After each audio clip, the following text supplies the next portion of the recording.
National Weather Service in Wilmington has issued a severe thunderstorm warning for northeastern Hamilton County, northern Claremont County, northwestern Brown County, southern Warren County, southwestern Clinton County, until 3 p.m.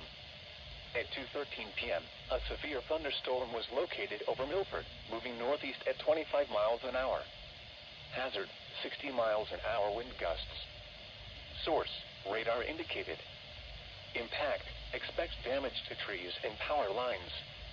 Locations impacted include Mason, Lebanon, Loveland, Montgomery, Milford, Blanchester, Mount Orab, Marymount, Bethel, Williamsburg, Terrace Park, Batavia, Morrow, Camp Dennison, Remington, Plainville, Kings Island, 16-mile stand, the village of Indian Hill, in South Lebanon.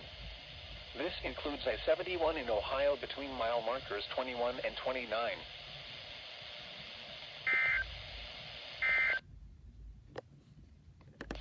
You are listening to NOAA Weather, All Hazards Radio, WXJ46. So that storm is coming my way now, so that's not good. So yeah, bye guys.